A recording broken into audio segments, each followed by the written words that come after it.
Red alert.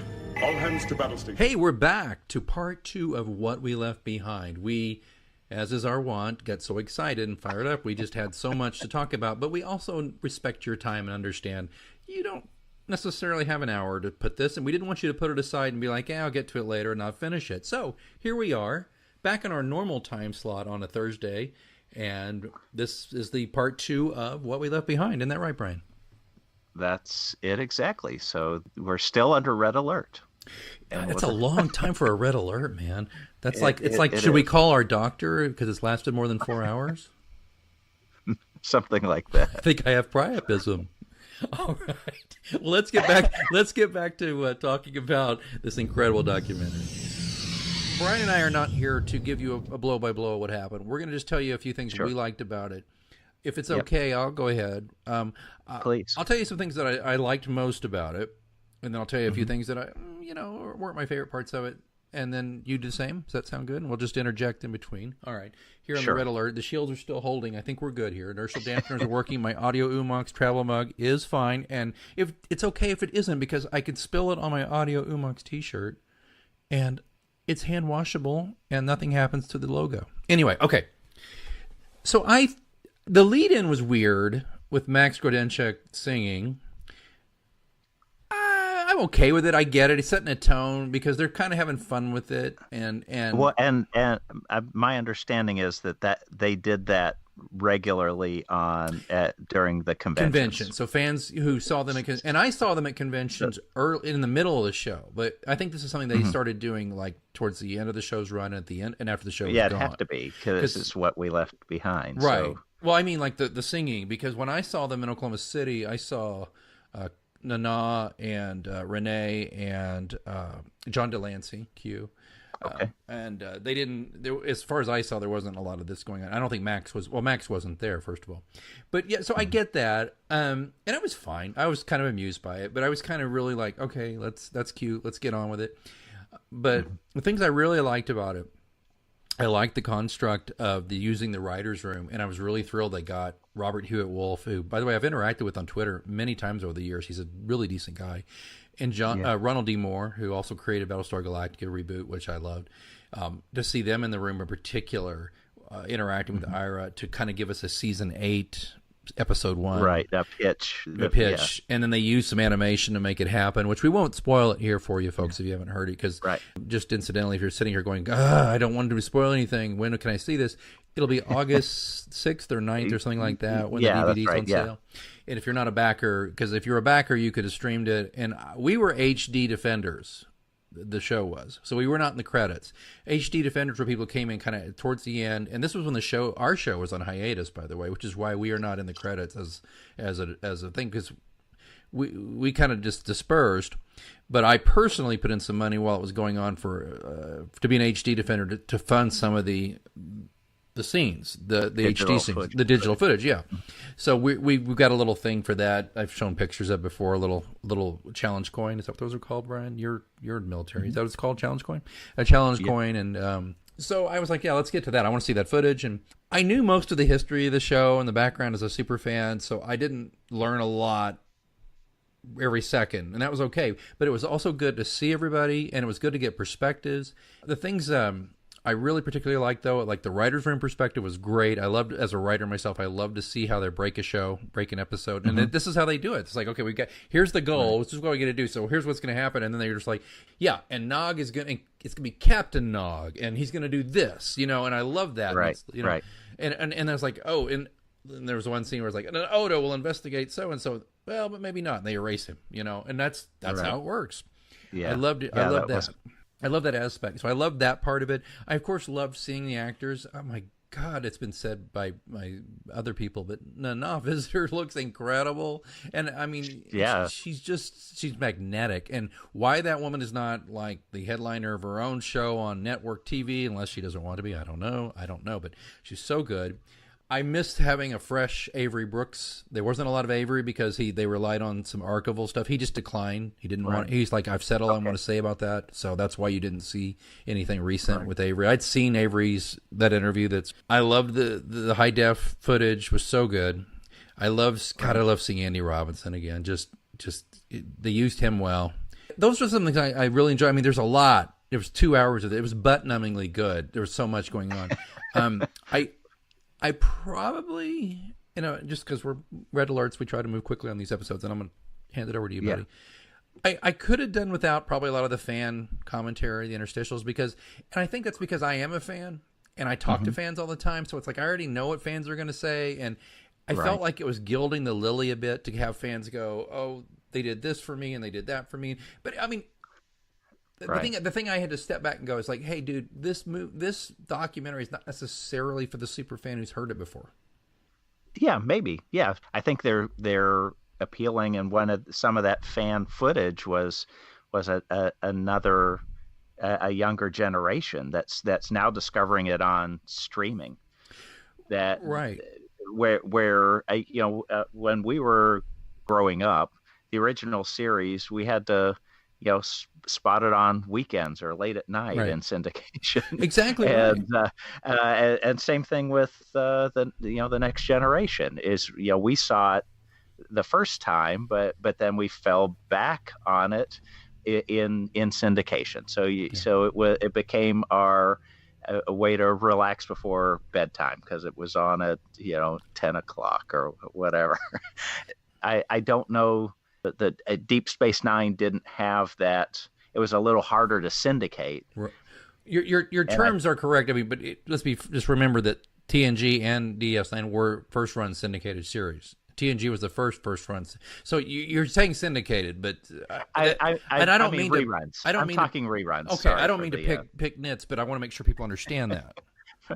But I think DS9 lends itself even better to streaming, and they talk about it quite a bit during the documentary, which is those longer arcs, much more groundbreaking in those long-term character development, long-term plot lines that went beyond 2 episodes.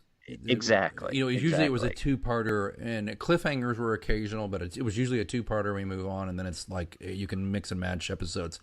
And this one, it wasn't. And you're right. And frankly, they make a great point about that's DS9 started it all. And so if you liked Battlestar Galactica with their long arc, the reboot, thank them. If you like, now there's a lot of people who say, well, Babylon 5 did the same thing at the same time, and they're totally right. Babylon 5 actually stretched it out for 5 years. There's some stuff that was mentioned in the first season that you don't see a resolution to until the 5th in Babylon 5. Just saying. Right.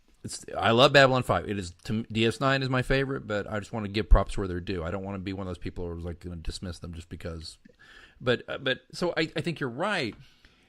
I think that the fan point is it's well made about the fans, and so you're right about that. And I think just like Sean and Jeff were saying, I could have used more of the cast. Right. Yes. I didn't get me near enough of Colm Meaney talking. And definitely, no, Avery. I know Avery ain't gonna talk. He ain't gonna talk. And by the way, that line about this is so funny. You're not gonna believe this. And I even thought about going back to find it. And I may still do this. I mentioned how I Twitter I talked to Robert Hewitt Wolf years ago, back and forth. And I even said to him a few years ago, so tell the truth, is talking to Avery Brooks like actually talking to a jazz tone poem? And and he basically said, yep. Yeah, that's what he is. And he's just jazz. That's how he is. Because I saw him in another documentary, the William Shatner, The Captain's documentary, and he's sitting at a piano talking to Shatner, and Shatner, frankly, looks bewildered. From God to you, Through to me. Yeah.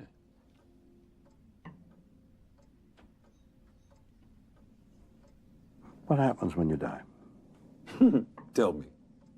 Wish I knew. Do you have a thought?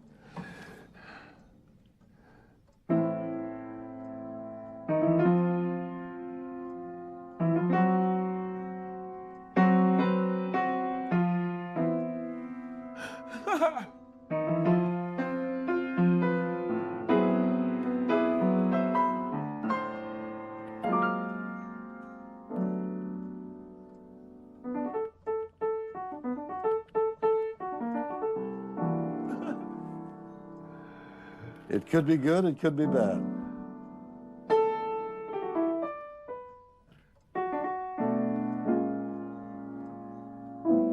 It makes me smile.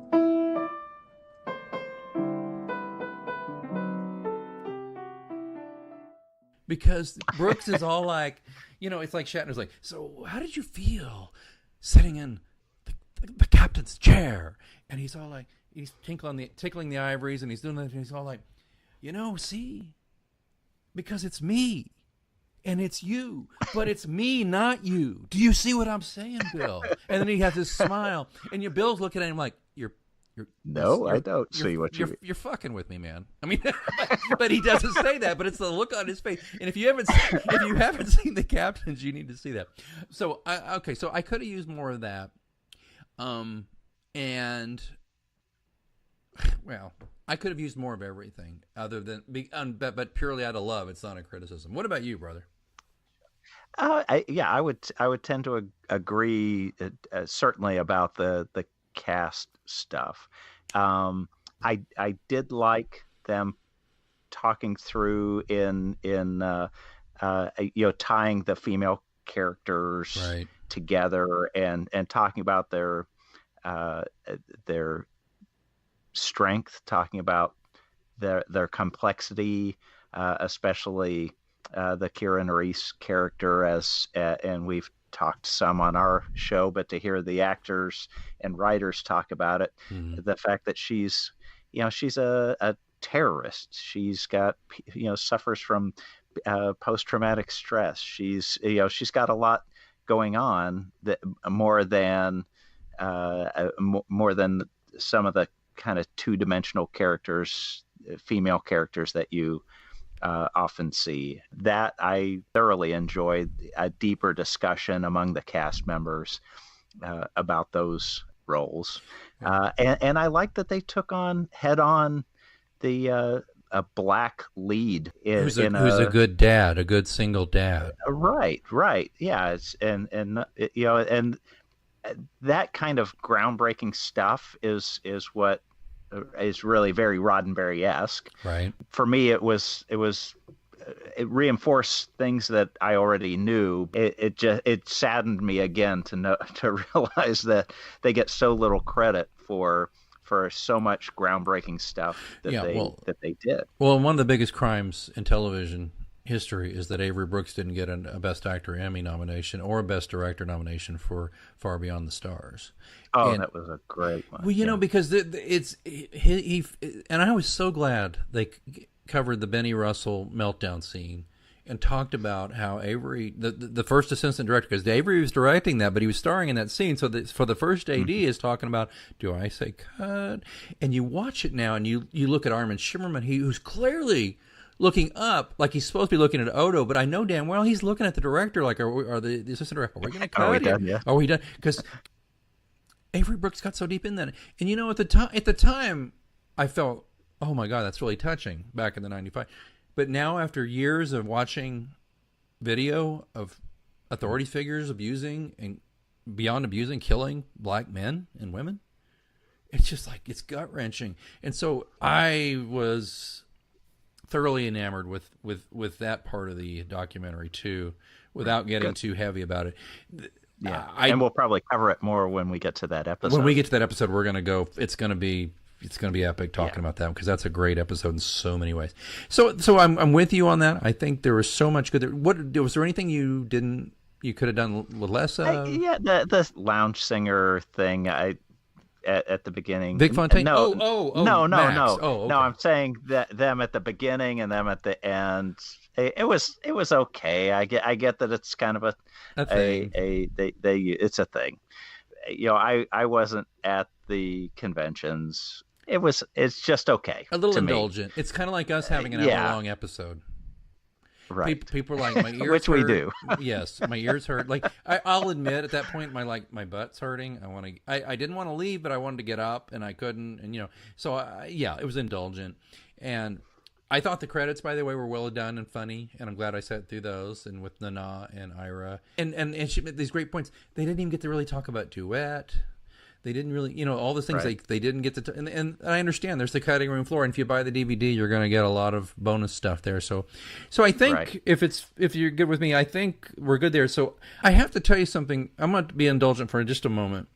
because I didn't get to go to the Deep Space Nine confessional at Vegas. And we're going to go, by the way. And by the way, Sean and Jeff did say we should be going to the Kansas City Comic-Con next year in March. So maybe we're going to get a booth there. And they were like, you'd be welcome there, and you guys would do great there. And so I'm like, okay. I want to take you back. There's 2 reasons why we have audio Oomox, okay? Besides the fact that we're dorks, there's 3 reasons. We're dorks is the first reason. We're just goofy guys. Yeah. The other reason is we love each other and care about each other. We're friends. We've been friends for 35 years. And this is just a touchstone in our friendship where we can talk about something we both enjoy and goof on it and just have an excuse to get together for 45 minutes to an hour every week on Skype or whatever, because you live in Chicago and I live in Kansas City. The other reason, though, is this show. There are so many reasons that documentary covers why this show is important. Can I just tell you one reason why this is important to me? Sure. And this will mean something to you right off the bat. April 19th, 1995. I worked at the Children's Hospital Complex in Oklahoma City, Oklahoma, and less than a mile away, a domestic terrorist blew up a federal building, killed 167 people, and we as hospital staff went high on alert because there was a children's daycare in that center, in that building. All those kids that survived, and some of them didn't make it when they got there, but they took them to Children's where I worked. We were pressed into service. I was on the PR administrative staff, and I was public information officer overnight a couple of times. But we were all brought in, and we worked probably anywhere from 14 to 18-hour days for months, seeing these poor kids. And Oklahoma City's not a huge town. It's 500,000 people proper, and then the metro area is another million, total million about. But the media was all about, for weeks, it was all about those square blocks. And there's nothing wrong with that. That's the thing. That was the story, and that's what you heard. But it was like, for me, it was like anywhere from 14, 18 hours a day was at the hospital where you're just neck deep in horror and tragedy. And I saw a lot of these kids, and I don't want to go into that part. That's not what I'm talking about. Mm-hmm.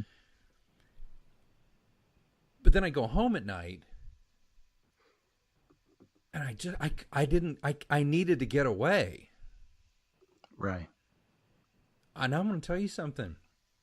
I was on the local Fox station, Fox 25. You remember this? You used to live in Oklahoma City. You know what I'm talking about. I do. KOKH, right? Fox 25. I remember I had a particularly bad day. We had dealt with everybody from Oprah to the Duchess of Windsor coming in, and I was exhausted, and I met with like the parents of some of these kids who were camped out in the waiting areas for weeks. And I was just like, I would do anything if I didn't have to think about that for a while. I went home, I turned on the TV and just turn it on, and what's there? Da da da da, And I don't even remember what episodes. It was 95. Do the math. April, May, 95. Mm-hmm. We're in May of 2019. Right. I swear to God, and this has stuck with me. This was a couple of weeks into this tragedy. The one time I could get away from it for like a whole hour was when DS9 was on. That one time. Right. I still remember like the voiceover guy who would go, they would do the show, and then they would do like a little interstitial and be like, Star Trek Deep Space Nine, and it was like a local guy doing it. Right. Brought to you by Chick or whatever. And I was just like, but I remember turning off the TV and thinking, oh my God, I thought of something besides dead babies or miserable people or tragedy. Right. Yeah. So for me, beyond all of the sociological wonderful things and the genuine entertainment, if people tell you, oh my God, Star Trek, Deep Space Nine helped me escape from something, a bad childhood, whatever, I legit escaped from tragedy with this show. I just had to say that. I had to say it. I had to say it. And if Ira is listening and anybody from that show is listening, thank you, thank you, thank you. And it doesn't have to be a legit fucking tragedy to be thanked for entertaining people. Sometimes because it's the monotony of our workaday lives, and there's so many.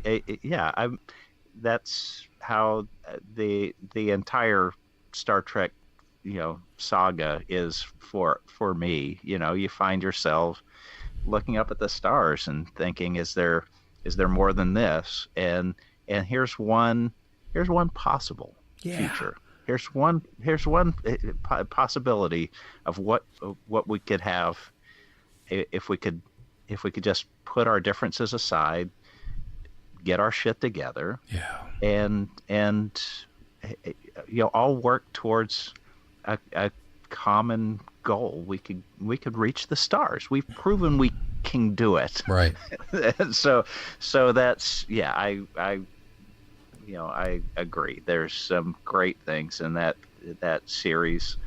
Like I said, I was out of country at that time. I was in Haiti, actually. Oh my God! Dealing with your own nightmares. By the way, he won't say it. He won't say it, but he was dealing with a failing state that was on the verge of a coup, and he was part of a team that got in there and prevented a ton of bloodshed. And I respect this man so very much, and he would never say that. I'm his PR man, and I'll just tell you. Jimmy Carter did the hard work. Jimmy Carter did the hard work. He wasn't president. He was a peace envoy. And by the way, Mr. President, get well soon with that hip. By the way. That's right. Just broke his hip. Absolutely. But so this guy we digress. No, it's okay. I think this is important. This is our own little confessional, because I remember I talked to you the same period on the satellite phone, which was so weird, like it was a big deal. That's right. And you were like, you had like precious moments on the satellite phone, and every now and then you were like, I'll use them with my buddy, and I would just like, what's going on there? And you're like, oh my God, the latrines are full. This is horrendous. It's so hot here, and all this stuff, and people are struggling, and but Brian, you're a part of something bigger than yourself, and you helped ease the misery of a lot of people, and I, in my own way, I hope I helped ease some misery too. I know you did. And thank you. But it gets back to me though, that it's the example of these people that these people like Ben Sisko, and these people like Jean-Luc Picard, and these people like Kira Nerys who are part of something bigger than themselves. These characters, because it's like Sean and Jeff said earlier about, I miss the cast because these are like my friends. These are people I was with all these years. And for another episode, we'll talk about this. But like how the original series characters were like, for me, a lonely little boy who needed friends sometimes were like my friends, and that's why I have a very tough time with people who pick on that show very much. I'm just like, you don't know what you're talking about, and I don't want to hear any more about a cardboard set and paper mache rocks, because that's my friend you're talking about. So this has been, though, I think, a tremendous thing that Ira, Stephen Bear, and Zappone, his co-director, what they did, and all the people who were part of it. And I love it that we were a small part of it, chipping in a little bit to help to get that incredible battle scene from Sacrifice of Angels on the screen. I will say this to people, by the way. It was great to see it on the theater screen, but I think you're going to be better served to see it on a DVD player on your quality TV at home, to be honest with you. Right. Because did you see a lot of the, what do they call that? There was some shadowing. No, it's called, there was a lot of that. You could see like the pixelization and stuff like that. And I was like, because I know you said to me afterward, you texted me like, well, where's the HD stuff? I'm like, well, that was it. Right. So my thought was, when I heard about the digital footage, that they were going to show it in total at the end and not just, mix in throughout. Kind of like they did on the Kickstarter. They would do the videos, and they would kind of do the screen wipe from the old to the new. Is that what you were kind of thinking? I kind of thought they would do that a little bit too. So at first I was confused. Like, no, dude, did you not see Sacrifice? Because that's why Andy Robinson's like, oh wait, space battle already? No, wait, because he knew that's what everybody wanted to see. And I was watching that battle though, and I can't wait to see it on DVD on my 4K TV, and just look at the detail on the Defiant and all that stuff, and how beautiful. Right. But we're picking nits here. Getting close to time here. If it's actually, we're over time on a red alert. I'm going to go ahead and, if it's okay with you, on 1 to 5, I'm going to give some Latinum on this thing here. And frankly, it doesn't matter, what we say, because it's still brilliant. But out of 1 to 5 on Latinum, I'm going to give this. This is a solid 4.5 for me on Latinum. I would go just right at 4. Right at 4. Just knowing that with 2 hours, there could have been more. A little less being a little less cute and a little more. Exactly. Yeah. Or maybe it would have been better served to be a 6-part Netflix series. instead of a 2-hour movie. Okay, fair enough. Something like that where they could go a little bit deeper, a little bit longer, shorter increments, and allow us to see it. So it's on our TV or our computer screen instead of a big screen. But that was the original intent of the series anyway. So right. I'll say this: a few closing thoughts. It's a damn shame that the DS9 crew never really got a movie. They deserve one. They were fantastic. It's too late now. Avery Brooks won't come back for Hell or High Water, and they're all, frankly, they're not all, but they're too old. They're aging. They're aging. Yeah. So that's a shame. But Ira is a complete character, and he's a hoot. I walked out of that theater though as a fan, feeling loved. Absolutely, and I as a fan who was not as entrenched in the entire series, I came away with some great knowledge and background. Did you feel that I think will help me? Did you feel welcomed though to fandom? I did. Yes. Yeah, that's the thing though, right? All right. Sure. Well, yeah, and I do look forward to the Blu-ray coming out in August, and because I'm sure there's parts of the conversations that I didn't miss or I'll understand more later. Right.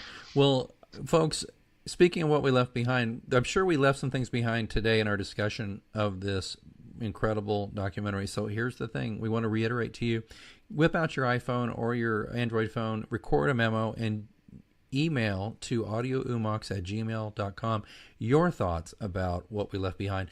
We didn't get any yet based on what we're doing, so we're going to go ahead and get this red alert out, but we will continue to discuss this, and we would love to have what we left behind thoughts, after that got left behind because we had to move on from this episode. We would love to have them. So again, audioomox@gmail.com. Look in the show notes. It's easy to do. It'll take you a whole 30 seconds to record something. Put your first name, where you live, and what you thought about the documentary. You can go longer than that if you want. I'll cut it if you're too long, trust me.